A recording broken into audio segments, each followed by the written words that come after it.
last week, King Charles fist-bumped a cricketer and the nation has gone into an etiquette meltdown.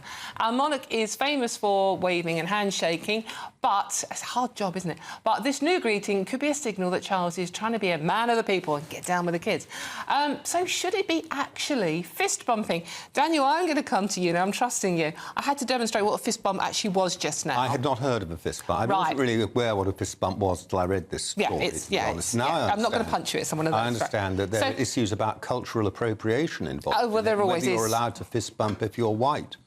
I mean, well, we just did. Come on, we're both white. We can. We did just do it, but we're doing this is demonstrative. Cardinal sin. This is not. Oh, now God. be cancelled. Cancelled completely. So, but I mean, we can do it. Did I do it right? I don't know. I don't normally. I normally shake right hands. way and the wrong way. It felt kind of right. It was a fist and we bumped. Right. Okay. But should King Charles be fist bumping? Shouldn't he just make like his late mum and be a bit more dignified and shake people's hands?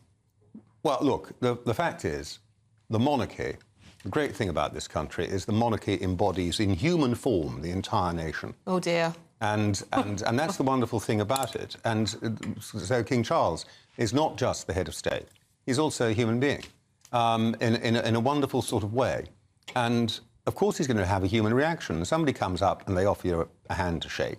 You're going to shake their hands. And somebody comes up and they offer to fist bump, and you know what you're talking about, and he does and I don't, he's going to respond because it's a matter of courtesy and a matter of human interaction. And I don't think there's anything to fuss about in this regard. Now, I agree, it's difficult to imagine the Queen, the late Queen, doing a fist bump. She would have... One could spend the whole of this evening actually thinking how she might have handled that. Well, it would have been done. I don't think it would have been offered to her in the first place. It probably wouldn't have been offered to her in the first place. Because this is the West Indies cricket team here. Something immensely dignified, charming, effective, and can you imagine what she'd have done if someone went, right, all right, you Madge? Chinned him, probably. But I don't think that West Indian cricketer clearly felt that it was something. Michael Louis, his name is, but I don't think he would. I don't know, but I don't think he would have done that to her late Majesty. The Queen, no. And I tend to agree with Daniel that what else? Oh my God! Yeah, I know. Bank it. What else could he have done in that situation where the cameras are there? Yeah. And if a cricketer says, give us a fist bump, I think most people would have thought it would have looked a bit discourteous if he said, no, I'm not going to do that, you best shake my hand. So he was in a bit of a difficult position. But I do think there is a broader point about whether I'm not a monarchist, but whether the royal family should try to become sort of more trendy, more fashionable, to become more human, because I think much of the respect for monarchy, and as I say, I'm not one, I'm not a monarchist, lies in the fact that it is seen as being a bit distant, a bit aloof. There's a sense of sort of mystery around it, and that sense of mystery leads to that respect and reverence. And if they just become like the family next door or the bloke down the pub... Or some of the European royals, you know, the Danes, Norwegians, the Spanish, I mean, they're just riding around on bikes, getting on with it. And people might then think, well, what's the point? If they are no different to us, are they just like politicians? Are they just like any other celebrities? So you know, I say that as a very mild Republican, that my advice to the royal family would be, you know, try to be human by all means, but don't try to be with the zeitgeist the whole time. Don't try to become too fashionable. Because otherwise we'd be thinking, what are we paying for them? Exactly. We'll just get rid of them. Exactly. And, you know, for people who don't like the monarchy, then they would probably encourage that. Because I think that... Do you remember in 2012, we were talking about 2012, the Olympics earlier, Daniel and I, off camera. Do you remember the Queen and the James Bond thing? Yes, yeah, we saw a clip of that earlier on, actually. And she jumped out of the helicopter. Now, on one level, it was very, very funny and very well put together.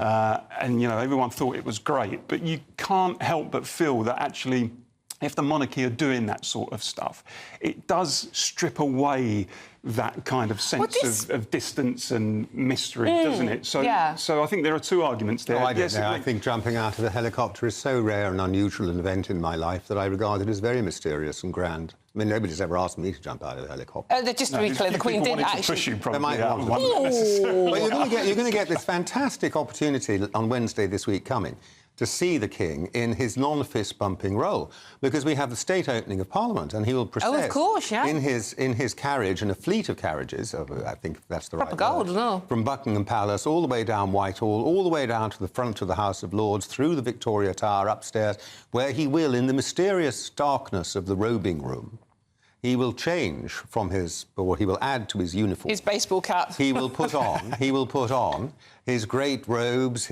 and then he will process, wearing the crown, through the Royal Gallery. But this is what we like, isn't it? Into This the is- House of Lords. This is what we like. We like the where pomp and the ceremony. he will read the speech prepared for him by Sir Keir Starmer. You'll be front row in your ermine, won't you?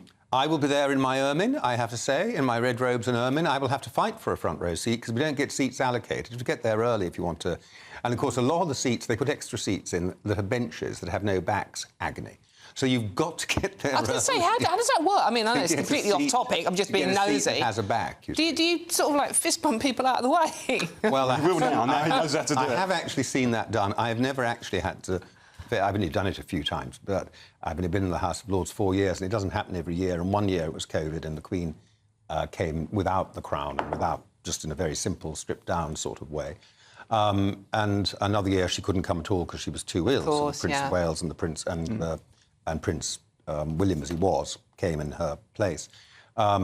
This is only the second time I've seen it done, sort of. And you're looking forward to it, I'm I can looking tell. forward to it. No, it's In great your fun, ermine. and you sort of you dress up, and it's all. Sounds it's all a bit itchy lovely. to me. Sounds a bit but you do itchy. have to get bags your seat if you want a nice one. Yeah, get there early. I think it's pretty harmless. I mean, it is antiquated, isn't it? And people may look at it and think it's anachronistic. And why are we doing all of this with carriages and horses and plumage out in the and street? It's a great crowns show. and so on. But I suspect that in other countries they probably do look at it. Whatever your political views about monarchy, they probably do look at it and admire it in such a way that their state openings are generally quite sort of sterile Yeah, just roll affairs, up on aren't their they? bikes in a baseball cap, Yeah. don't they?